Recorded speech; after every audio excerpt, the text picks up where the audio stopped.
بسم اللہ الرحمن الرحیم۔ لقد کان لکم فی رسول اللہ اسوۃ حسنہ۔ صدق اللہ العظیم وصدق رسولہ النبی الکریم الامین۔ سامعین محترم، السلام علیکم ورحمۃ اللہ وبرکاتہ۔ ہمارا یہ موضوع حضور کی زندگی مشعل راہ انشاءاللہ کئی کلپس پر مشتمل ہوگا، الگ الگ موضوعات پہ ہوگا۔ تو جو ہمارا آج کا موضوع ہے، حضور اکرم بحیثیت ایک مبلغ، حضور علیہ السلام نے تبلیغ کی بہت تاکید ارشاد فرمائی ہے۔ اس لیے آپ علیہ السلام کا ارشاد مبارک ہے کہ مجھ سے پیغام سن کر آگے پہنچاؤ، چاہے یہ ایک آیت ہی ہو۔ اس لیے اللہ کریم نے قرآن میں ارشاد فرمایا، یا ایھا الرسول بلغ ما انزل الیک من ربک، کہ اے رسول جو کچھ بھی آپ کی طرف آپ کے رب کی جانب سے نازل کیا گیا ہے پہنچا دیجیے، یعنی اس کی تبلیغ فرما دیجیے۔ اس آیہ مبارکہ میں ایک لفظ بلغ استعمال ہوا ہے، جس کے معنی عربی لغت میں کسی جگہ پہنچانا، کسی کو کوئی چیز پہنچا دینا۔ اس نے علم میں بڑا درجہ حاصل کر لیا، انتہائی آخری ٹھکانے تک پہنچانا۔ دینی اسلام میں اس کا معنی اللہ تعالیٰ کا پیغام لوگوں تک پہنچانا ہے۔ ایک مرتبہ حضرت علی کرم اللہ تعالیٰ وجہ الکریم سے سوال کیا گیا کہ آپ کے پاس قرآن کے علاوہ وحی کے ذریعے سے نازل شدہ کوئی بات ہے؟ تو انہوں نے قسم کھا کے فرمایا لا، یعنی نہیں، اور فرمایا البتہ قرآن کا فہم ہے جسے اللہ تعالیٰ کسی کو بھی عطا فرما دے۔ حجۃ الوداع کے موقع پر حضور علیہ السلام نے صحابہ کرام کے ایک جمع غفیر سے خطاب کرتے ہوئے فرمایا کہ تم میرے بارے میں کیا کہو گے؟ صحابہ کرام نے عرض کی، یا رسول اللہ، ہم گواہی دیں گے کہ آپ نے اللہ کا پیغام ہم تک پہنچا دیا اور خیر خواہی فرمائی۔ اس کے بعد آپ علیہ السلام نے آسمان کی جانب انگلی اٹھائی اور 3 مرتبہ فرمایا، اللہ میں نے تیرا پیغام پہنچا دیا، تو گواہ رہنا۔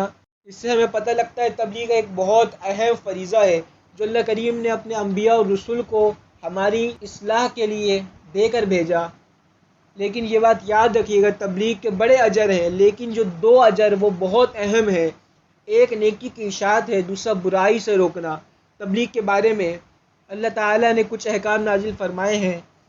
اللہ نے ارشاد فرمایا، تم میں ایک ایسی جماعت ہونی چاہیے جو نیکی کی دعوت دے، بھلائی کا حکم دے اور برائی سے روکے، اور وہی لوگ فلاح پانے والے ہیں۔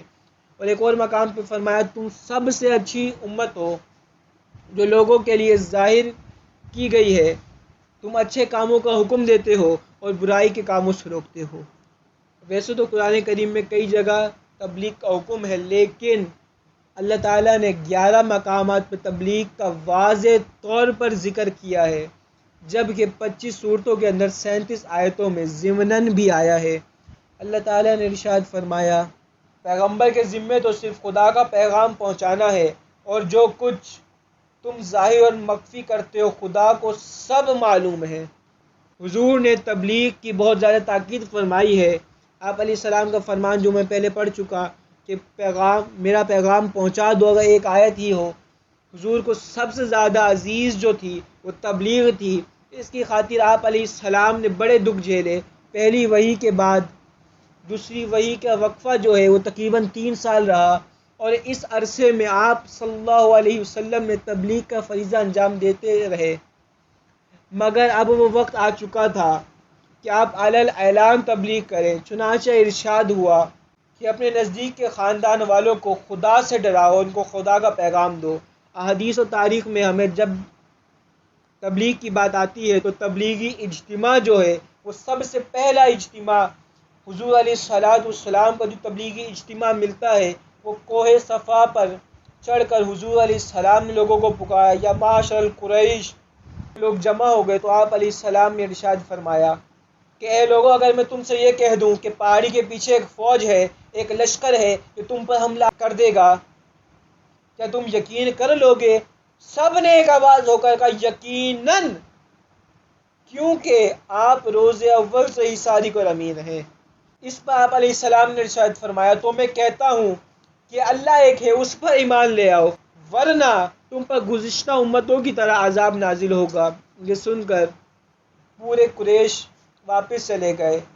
چند روز بعد حضور نے حضرت علی سے کہا، جو اس وقت نو عمر تھے، یعنی کم عمر تھے، کہ دعوت کا بندوبست کرو۔ پھر خاندان کو مدعو کیا گیا جس میں سب شریک ہوئے۔ کھانے سے فراغت کے بعد حضور نے فرمایا، میں وہ چیز لے کر آیا ہوں جو دین اور دنیا دونوں ہی کے لیے کافی ہے، یعنی اسلام۔ ان میں سے کون میری مدد کرے گا اس کوہ گرہ کو اٹھانے میں؟ تو پھر حضرت علی کھڑے ہو گئے۔ حضور علیہ السلام کی اس تبلیغ دعوت سے مکہ کے لوگ آپ سے منتشر ہو گئے، آپ کے خلاف ہو گئے۔ یہ لوگ ابتدا ہی سے بت پرست تھے۔ ہیری ان کا خدائے اعظم تھا جو خانہ کعبہ میں 360 بتوں کے ساتھ بلند تر مقام پر نصب کیا گیا تھا۔ یہی بت ان کا حاجت روا اور پیشوا تھا، تو وہ خدائے واحد کی عبادت کو کیسے قبول کر لیتے؟ اس تبلیغ کے بعد مشرک معاشرہ تو آپ علیہ السلام کی جان کے پیاسے ہو گئے اور آپ کو ایذا دینے کے نئے نئے طریقے اور منصوبے بنانے لگے۔ ان ایذاؤں اور ان مصائب کی جھلکیاں اگر آپ نے دیکھنی ہو تو آپ تاریخی واقعات میں دیکھ سکتے ہیں جو سیرت النبی سے ماخذ ہیں۔ عقبہ بن معیط حضور علیہ السلام کا بڑا جانی دشمن تھا۔ حضور علیہ السلام حرم کعبہ میں نماز پڑھ رہے تھے کہ اسی دوران عقبہ نے آپ کی گردن پر چادر سے پھندا لگا کر زور سے کھینچنا شروع کر دیا۔ اتفاقاً اسی وقت حضرت ابوبکر صدیق حرم میں داخل ہوئے اور عقبہ سے چھڑاتے ہوئے کہا کہ تم اس شخص کو مارتے ہو جو تمہیں کہتا ہے کہ صرف ایک ہی خدا کی عبادت کرو۔ تو آپ علیہ السلام نے ارادہ کیا کہ تبلیغ کسی اور شہر میں کی جائے، چنانچہ آپ طائف تشریف لے گئے۔ طائف میں بڑے بڑے امراء اور رئیس رہا کرتے تھے۔ سب ان میں عمیر کا خاندان سب کا رئیس تھا۔ وہ 3 بھائی تھے۔ آپ ان تینوں بھائیوں کے پاس علیحدہ علیحدہ گئے اور دین کی دعوت پیش کی۔ ان تینوں نے گستاخی کی اور اسی پر اتفاق نہ کیا آپ پر، بلکہ آپ پر چاروں طرف سے پتھر برسانا شروع کر دیے، جس سے آپ لہو لہان ہو گئے، یہاں تک کہ آپ کے نالین مبارک خون سے بھر گئے، حتیٰ کہ یہاں تک کہ آپ نے عتبہ بن ربیعہ کے انگوروں کے باغ میں جا کے پناہ لی۔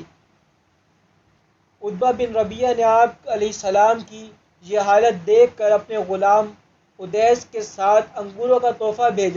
اس سے ہمیں یہ بھی ایک بات معلوم ہوتی، جب بندہ اللہ کی راہ میں تبلیغ کے لیے نکلتا ہے تو اس پہ کئی مشکلیں آتی ہیں۔ کوئی بندہ مبلغ بنتا ہے، اللہ کے دین کی تبلیغ کرتا ہے، رسول اللہ کی رسالت کی تبلیغ کرتا ہے، تو اس پہ بھی کئی مشکلات آتی ہیں۔ کبھی ایسا ہوتا ہے کہ آپ کو گالیاں سننے کو ملتی ہیں، کبھی ایسا ہوتا ہے کہ آپ کو مارا جاتا ہے، لیکن جب بندہ مضبوط عزم کے ساتھ خدا کی وحدانیت بیان کرنے کے لیے نکلے تو اللہ تعالیٰ اس کی خود مدد کرتا ہے۔ اسی طرح کا ایک واقعہ ہمیں ملتا ہے کہ ایک بوڑھی عورت مکے میں اپنے گھر کے باہر سامان باندھ کے بیٹھی تھی کہ حضور علیہ السلام کا گزر وہاں سے ہوا۔ اس نے حضور کو آواز دی کہ اے بیٹا، یہ سامان اٹھا کے میرے کندھے پہ رکھ دو۔ تو حضور نے جب وہ سامان اٹھایا تو وہ سامان بھاری تھا۔ تو جب حضور علیہ السلام نے کہا اے اماں مجھے کہیں میں آپ کو آگے تک چھوڑ دیتا ہوں، تو وہ آگے چلتی گئی۔ جب حضور نے کہا اے مائی، اے اماں بتاؤ تو کہ گھر مکہ چھوڑ کے کہاں جا رہی ہو؟ کہنے لگی میں مکہ چھوڑ کے اپنے گاؤں جا رہی ہوں۔ حضور نے فرمایا مکہ کیوں چھوڑ رہی ہو؟ کہنے لگی سنا ہے مکے میں ایک جادوگر آ گیا ہے، جو بھی اس سے ملتا ہے وہ اس کا دین چھین لیتا ہے، اور میں نہیں چاہتی کہ میں اپنے آباء و اجداد کا دین چھوڑ دوں، تو اس لیے میں مکہ سے اپنے گاؤں جا رہی ہوں۔ جب حضور یہ باتیں ہوتی رہیں، حضور علیہ السلام جب منزل مقصود تک پہنچے تو کہنے لگی، وہ عورت کہنے لگی اے بیٹا اپنا نام تو بتا دو، میں اپنے گاؤں میں جا کے کہوں گی جہاں مکہ میں ایک وہ جادوگر آیا ہے وہاں آپ جیسا ایک نیک انسان بھی ہے۔ تو حضور نے کہا اے مائی وہ جادوگر میں ہی ہوں۔ تو اس عورت نے کہا تو پھر آپ کا جادو مجھ پہ بھی چل گیا، مجھے بھی کلمہ پڑھا کے مسلمان کر دیں۔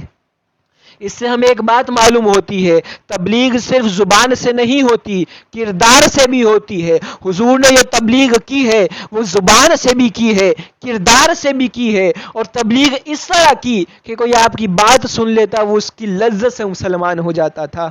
لیکن ہمارا حال یہ ہے کوئی ہمیں تبلیغ کرتے ہوئے بھی دیکھ لے تو مسلمان بڑی مشکل سے ہوتا ہے۔